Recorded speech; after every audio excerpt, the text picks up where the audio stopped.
एक confident speaker बनने के लिए बस बोलना आना चाहिए, वो भी इंग्लिश में बोलना आना चाहिए। उसके अलावा कुछ फर्क नहीं पड़ता है किसी भी चीज से। You are 100% wrong. That's not true at all. Hi everyone, welcome back to my channel. I hope आप सब लोग ठीक हो. So, this is day 3 of our 30-day challenge to become a better communicator and a more confident speaker.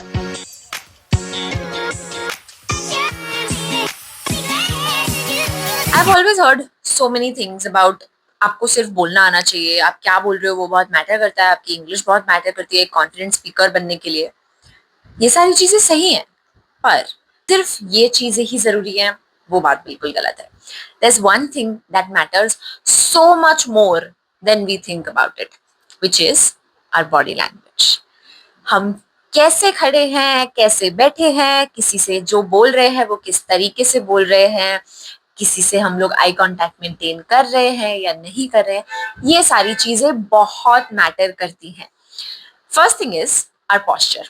अगर हम लोग खड़े हैं तो क्या हम लोग ऐसे खड़े हैं, या हम लोग ऐसे टेढ़े मेढ़े खड़े हैं, या फिर हम लोग सीधे खड़े हैं। और अगर कोई ऐसे, फॉर एग्जाम्पल कोई ऐसे अपने हैंड्स फोल्ड करके खड़ा है ऐसे, तो क्या हम भी उसी तरीके से खड़े हैं या नहीं। May be if we are mirroring the other person's body language और not, if we are standing straight. ये सारी चीजें बहुत मैटर करती है। सेम गोज अगर आप बैठ के बात कर रहे हो तो सेम चीज, right.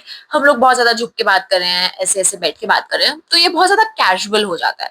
I am talking about in a setting when you're maybe meeting a person for the first or the second time, या फिर आप कहीं किसी formal conversation में हो, कोई professional environment में हो।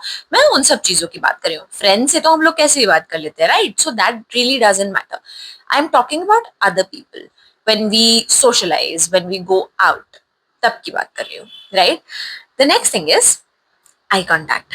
ये चीज पे लोग बहुत ज्यादा फोकस नहीं करते हैं, but it's something that's very important. I used to be a person जो ना आई कांटेक्ट करने में बहुत ज्यादा नर्वस होता था, और मैं मेंटेन नहीं कर पाती थी आई कांटेक्ट लोगों से। आई कांटेक्ट मेंटेन करने का मतलब ये नहीं है कि ऐसे बस दिखते रहो एक इंसान की आंखों में। No, of course not. That makes you look a little weird and creepy, और वो बिल्कुल अच्छा नहीं लगता है। ऐसा लगता है कि यार why are you staring at me. नहीं, हमें क्या करना है, बहुत ही naturally we are just looking at a person's eyes. अगर आपको नहीं समझ आ रहा है, आपको ऐसा लग रहा है मैं आंखों में नहीं देख सकती, मुझसे नहीं हो रहा है maintain, just look at the eyebrows, और यहाँ पे देख लो सेंटर में। इतना पता नहीं चलता है, टू बी वेरी ऑनेस्ट, नहीं पता चलता है। आई डू दैट, बहुत बार मैं करती हूँ ऐसा। नहीं पता चलता है सामने वाले इंसान को कि यार मैं कहाँ देख रही हूँ। पता चल भी जाए तो कौन सा वो आपको कॉल आउट करने वाले हैं ना कि क्यों मेरे आईब्रोज पे देख रहे हो। They won't do anything like that, no one does. So इसलिए that is something that you can do. And of course ऐसा नहीं है कि आप बीच में थोड़ा बहुत इधर उधर नहीं देख सकते, आप देख सकते हो। In fact it's good to do that, क्योंकि आप अगर कॉन्स्टेंटली एक इंसान की आंखों में देखते रहोगे तो वो थोड़ा खराब लगेगा। तो थोड़ा बहुत इधर उधर देखना इज फाइन, बट ऐसा नहीं कि आप नीचे देख के बात कर रहे हो, या आप सिर्फ एक ही जगह इधर उधर ही देखकर बात कर रहे हो, और not even looking at the other person, कि आप उन्हें एक्नॉलेज ही नहीं कर रहे। वो गलत है, right. So one more thing, what are we doing with our hands. हम लोग अपने हाथों को बार बार बालों पे ला रहे हैं, फेस पे लगा रहे हैं, या ऐसे ऐसे कुछ कुछ कर रहे हैं, कोई चीज को लेकर बार बार पकड़ रहे हैं, या मे बी नेल बाइट कर रहे हैं। ये सारी चीजें भी बहुत ज्यादा नोटिस करते हैं बहुत लोग, एंड ये सारी चीजों की वजह से पता चलता है if this person is a confident person और not so confident. So, if you want to come across as a confident person, make sure you do all these things, and of course, you'll get better with it with time.